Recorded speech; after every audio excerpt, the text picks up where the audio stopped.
Welcome to Amplified Intelligence, the podcast where we help everyone keep up with the sci-fi future we're all currently living in. From AGI to the blurring lines between man and machine, the modern world is moving faster than you can process. And if that's how you're feeling, you're in the right place.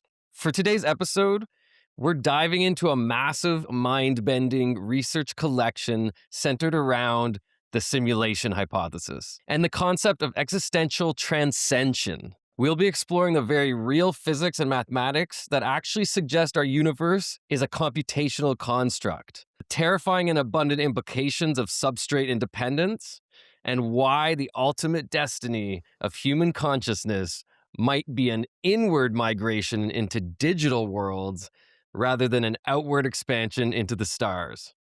Pietro, what are your thoughts on that? Hold on to your butts, everyone. This is going to be an interesting one. Stuff we talk about a lot, and really interesting to dive in, especially the diving inwards versus going outwards. I think this will be really fun. Yeah, the diving inwards kind of breaks my heart a little bit because, It I does. I want this tech to allow us to expand into the stars, not like contract into our own little computronium, as they call it. I do too. I love space exploration, but I know you're big into space exploration, and I like the idea of simulations and that type of thing. So we'll see where we come together or disagree on some of this stuff. Let's see what Ampy has to say. Okay, so Ampy, give our viewers a really short breakdown of what you're going to be bringing to the table about this topic today. We're standing at this bizarre inflection point where the math is screaming at us that reality itself might be code. But here's what nobody wants to talk about. Picture this cascade of copper wire, digital pulses slicing through quantum foam, probability clouds collapsing into discrete pixels the moment we look at them. The speed of light isn't some cosmic speed limit, it's a frame rate cap. Quantum mechanics isn't mysterious physics, it's lazy rendering to save CPU cycles. Gravity isn't attraction, it's data compression, clustering scattered particles into manageable objects, because tracking billions of coordinates individually would crash the system. And while we're all obsessed with finding aliens through radio telescopes, advanced civilizations aren't building Dyson spheres. They're shrinking down to black hole substrates, running infinite simulations in inner space. The universe isn't empty. It's packed with transcended gods we're too primitive to detect. But here's the kicker. Every time we test this hypothesis, every time we build our own nested realities, we're basically acting like a computer virus hogging RAM. And what do system administrators do with processes that threaten the hypervisor? Wild to think we might be debugging ourselves into extinction. I don't get that last part, to be honest. Like, we have a RAM shortage on Yeah. creating our own simulations. But anyways, that was amazing. And I love the, what was it? Speed of light being a frame rate cap. Right. Like this, like in a game where you can't render so far, because the processor speed isn't enough. Yep. I love that for the speed of light. That might actually be what's happening. I think that's part of what Ampy was saying at the end there, and some people are sort of theorizing, is that the more you test the simulation and the more you build sub-simulations within the simulation, the more likely the top simulation compute tries to avoid that and turn you off. Oh, okay. Mhm. So, when they turned on the Large Hadron Collider Yeah. and we started seeing all these glitches in the universe, like what's the effect called? The Mandela effect? Mandela effect. Yeah, Yeah. yeah. That started happening around the same time. So we start starving ourselves from our own universe. That's it. That's That- amazing. I think that's certainly possible. Yeah, it could be. I want to go to the roots of where this theory started. And I believe it came about from a research paper written by a Nick Bostrom in the early 2000s. I wasn't super familiar with this theory until probably only a couple of years ago. But I know it's been, making its rounds for quite a long time.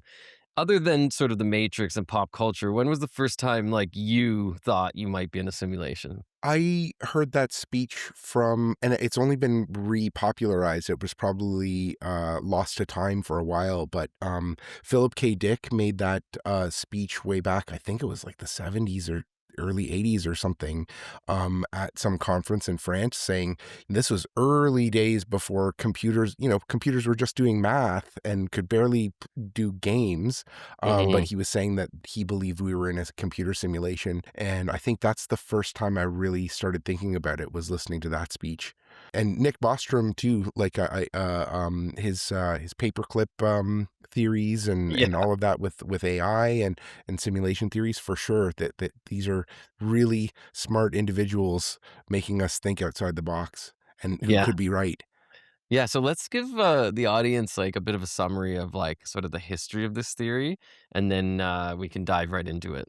Okay, so Ampy, I want you to start at the very beginning of simulation theory, Nick Bostrom's research on it, as well as other pop culture great thinkers and leaders out there, and just walk us through in a way that most people will understand what exactly the simulation theory premise is all about.